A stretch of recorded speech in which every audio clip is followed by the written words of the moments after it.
Hello everybody, we're getting ready to do lesson 9.2 part 2 classwork of pre-calculus math today. And for today's classwork lesson, you'll have 2 points for your notebook and 56 points will go into your classwork sheet. Students in my class, put your name, date, period here, and then put my onliners and homeschoolers, put your due date here. And then today's spell work, teachers and students, today's spell work, determine whether this sequence here is arithmetic, geometric, or neither for both of these here. So students, are these arithmetic, geometric, or neither? Teachers, give your students about 3 minutes. They should be able to knock that out then. Pause your video for 3 minutes. Okay, welcome back, students. You should be all answered up. For number 77, it's geometric. Your ratio here would be 2. So you multiply 2 times 1/4, 2 times 1/2, 2 times 1, 2 times 2, 2 times 4. And then down here for 78, it is arithmetic. And your difference here would be 1. So you add 1 to each one of these and you move on to an arithmetic sequence. Okay, we're going to go right into an example for part 2, 9.2, graphing an ellipse. So graph the ellipse given by x squared plus 4y squared plus 6x minus 8y plus 9 equals 0. So to graph that, begin by writing the original equation in standard form. In the third step, note that 9 and 4 are added to both sides of the equation when completing the square. So remember that when you complete a square, that you have to add your constants to both sides of the equation. So here's our original equation, and then we come up with this situation here. You group terms and factor 4 out of the y term. So up here, you factor 4 out of your y terms down here, and then your x squared, you don't have a coefficient out in front of your x squared, so you just leave that alone. And so here's your setup here to complete your square, equals -9 here, so you move this over there. Once you got that set up there, then you just complete your square, x squared plus 6x plus 9. This is a perfect square here, and then this is a perfect square inside of here, so you add 9 and you add 1 to both sides here. 4 times 1, by the way, 4 times 1 on this side as well. Then once you do that, you write in completed square form. This is a perfect square here. This is a perfect square here. And then up here, 9 and 13 minus 9 would be 4. So there is your completed square form. Now that we have that, we can write this now into a standard form of an ellipse. So x plus 3 squared over 2 squared here, plus y minus 1 squared over 1, y minus 1 quantity squared over 1 squared here, because our 4's will cancel out, so we end up with that. And then our 4 here, we divide through by 4, right? Okay, we got that. Now you see that the center is hk, so our hk would be -3 and 1. Because the denominator of the x term, which is this here, is a squared equals 2 squared, the endpoints of the major axis lie 2 units to the right and of what? What is it right to the left of?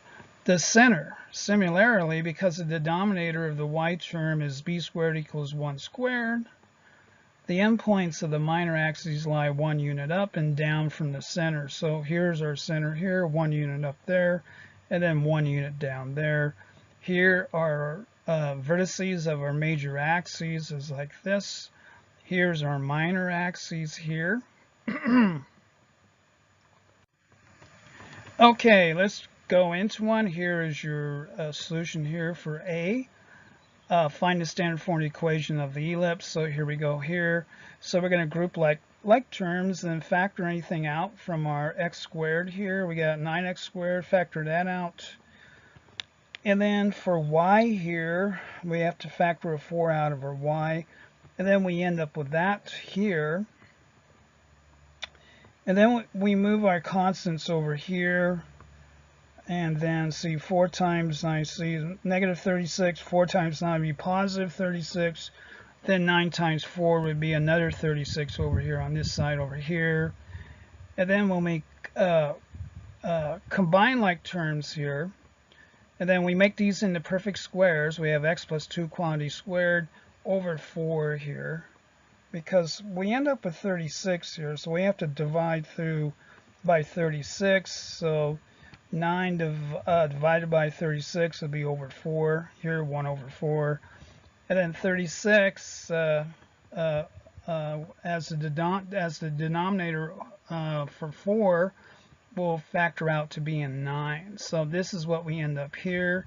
So students, I'm going to let you take it from there in your independent practice from there.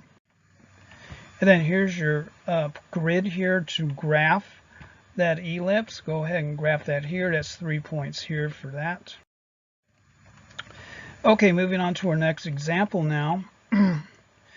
Analyzing an ellipse, find the center, vertices, and foci of the ellipse 4x squared plus y squared minus 8x plus 4y minus 8 equals 0. So find the center, vertices, and foci of this ellipse right here. So how do we do that? By completing the square, you can write the original equation in standard form. So here's our original, and then we're going to factor out a 4 from that, from our x squared. And then for our y, we're going to just leave it. Y squared plus 4y plus blank will equal 8. This gets moved over there. Group like terms and factor 4 out of the x terms. That's what we did here. So now we have to complete these squares here. To do that, we have to put in a 1 here. This will make this a perfect square. Then over here, this will become 4. That'll make that a perfect square, and then we have 4 times 1. We have to add over here, then we have to add this 4 over here on the right side as well. So now we have our completed square. So our next step will be to group these together. X minus 1, this will be x minus 1 squared. This will be y plus 2 squared. And then over here we got 8 plus 4 plus 4. So it'll be 16. Complete the square, write in completed square form. And then we can go from this, we divide through by 16, we end up with this form here of an ellipse. And our 4 here is our largest denominator underneath our y term. So you know it's going to be vertically oriented. We can tell that just by looking at it. Is vertical where h equals 1, k would equal negative 2, a would equal 4, then b would equal 2. So there you have it. Then once you have that, you can go ahead and then you can graph that thing, right?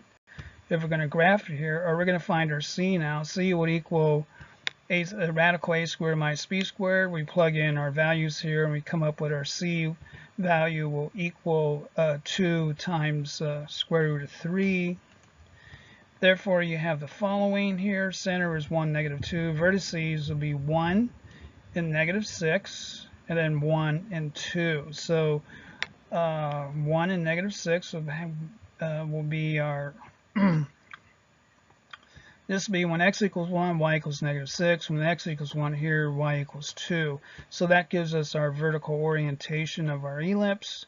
And then our foci here are 1, and then negative 2 minus 2 times square root of 3, and then 1 and negative 2 plus 2 times square root of 3. And then once we have those down, we can go ahead and graph the thing. So the graph of the ellipse is right here. Here's our vertical orientation of it. Here's our upper focus, lower focus. Here's lower vertex, upper vertex. And then here's our center for this ellipse right there. Cool, right? And then we go into a guided practice here. A, find the standard form of the equation for this ellipse here. B, find the center, vertices, foci, eccentricity of the ellipse, which we haven't really covered yet, so hang on to that. We get into that in part 3. And C, sketch the ellipse. So use a graphing calculator. Okay, so let's go ahead and graph that thing first. How are we going to graph that? So we're going to factor out 6 out of our x terms. And then for a y, we're going to have to factor out 2 on our y terms. And then we end up with these gnarly fractions here to complete our square. 3 over 2 squared, and then 5 over 2 squared here. And then we got to add these over on this other side now. 2 times 25 over 4 would be 25 over 2, and then 6 times, this would be 54 over 4, which comes out to 27 over 2. So we got to add that on our right side. And then we make our perfect squares here, and we keep our outside factors in there. We combine like terms over here. We end up with this, and we divide through by 24, and we end up with this now on our left side equals 1. So students, I'm going to let you take it from there, okay? Unless I'm in a good mood, I actually do your B, I don't. So that's up to you to finish this one out. 3 points for the graph. Oh, I do throw that in. Your lucky day. Okay, moving in here, applications. So we're going to get into an application problem. Ellipses have many practical and aesthetic uses. For instance, machine gears, supporting arches, acoustic designs like in the drums often involve elliptical shapes. The orbits of satellites and planets are also ellipses. Did you know that? Example 5 investigates the elliptical orbit of the moon about the Earth. So yeah, we get planetary ellipses as well, which in astronomy is very crucial. An application involving an elliptical orbit. The moon travels about the Earth, so here's your moon here, here's the Earth here, with Earth at one focus. So our Earth here is at one focus, right there, as shown. The major and minor axes of the orbit have lengths of 768,800 kilometers and 640 kilometers respectively. So 767 and then 768. Find the greatest and least distances, or the apogee and the perigee, from the Earth's center to the moon's center. So we need to find that. Then graph the orbit of the moon on a graphing calculator. Okay, that's a good one. So because 2a equals 768,800, which is our major axis here, and 2b equals 767,640, you have a equals 384,4 and b equals 383,820. So we can break that. Once we have that, we can find our other parts now. C will equal the radical a squared minus b squared. And then when we plug in our values here, 384 squared 400, 384 4 squared minus 383 820 squared. And then when you crank this out, you get 21,108. So the greatest distance between the Earth, between the center of the Earth and the center of the moon is a plus c. In this case here, will be 384 4 plus 21,108. We can calculate that, which equals 405,508 kilometers. And the least distance is a minus c, would be 384 4 minus 21,108. And that comes out to 363,292. So here's your variation here on the orbits with an elliptical orbit. To graph the orbit of the moon on a graphing calculator, first let a equals 384 4. So let's do that. So by doing that, and then b will be 383 820 in standard form of an equation of an ellipse centered at the origin, and then solve for y. So to do that, here's our setup here, x squared over this amount, and then y squared over this amount here. Here's our b, here's over underneath our y, equals 1. And then we solve for y here, and then we get this number here for y. Then once we have that number there, we'll get a ellipse like this. Graph the upper and lower portions in the same viewing window as shown, plus or minus 383 820 times radical 1 minus x squared over 384 400 squared. So you should get something like that if you scale your window correctly. And let's go into another problem here. Halley's Comet has an elliptical orbit with its sun at one focus. The eccentricity of the orbit is approximately 0.97. The length of the major axes of the orbit is about 35.88 astronomical units. An astronomical unit is about 93 million miles. Find the standard form of the equation of the orbit, place the center of the orbit at the origin, and place the major axes on the x-axis. So we haven't actually covered this yet, but follow along, students. I'll get into that in part 3 of your classwork. But for 59 right now, part A here of it will be here. Here's our center at 0, 0, E. We know E is 0.97. And then 2A will be 35.88. Or rather, A then would be 17.94. A squared, once you square this, you come up with this number here.